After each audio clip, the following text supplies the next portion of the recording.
बंधुओं, जैसा कि हम सभी लोग जानते हैं, ज्ञानी विद्वान पंडित संत सभी ये बताते हैं कि जीवन के 4 पुरुषार्थ हैं: धर्म, अर्थ, काम और मोक्ष। इन चारों को सहज रूप में प्राप्त कर लेना ही जीवन की सार्थकता है। यदि हम केवल पशुओं की तरह जीवन को जिए, विषय भोग निद्रा में दिन गुजरते हैं और मनुष्य हो करके पशुओं के काम करते हैं, तो हम में और पशुओं में कोई भेद नहीं रह जाएगा।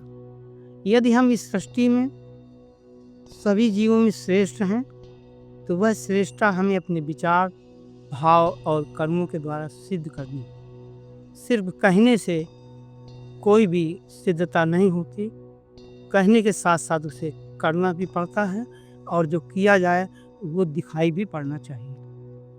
कहते हैं, जैसे पार्थ फलेच्छा से कर्म को मूर्ख है करे, तैसे ज्ञानी करे कर्म लोक कल्याण दृष्टि से।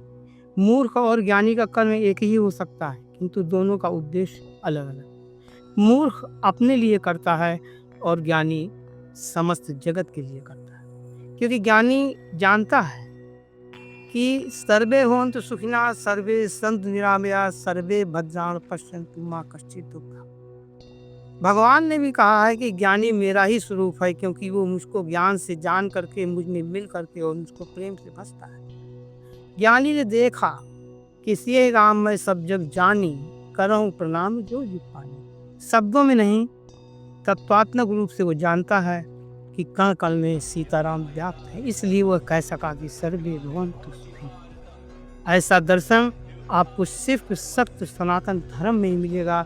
पूरी दुनिया में कोई ये नहीं कह पाया कि सब सुखी है। अन्य लोगों ने सिर्फ अपने वर्ग, अपनी जाति, अपने समूह और अपने मजहब के लिए कहा कि हमारे ये भाई खुश रहें, सुखी रहें, किंतु हम लोगों ने कहा कि सर्वे भवन्तु सुखिनः, सब लोग सुखी रहें, क्योंकि हमने सब में अपने आप को और अपने आप को सब में देखा। इन्हीं शब्दों के साथ धन्यवाद। शांति ही शांति ही शांति।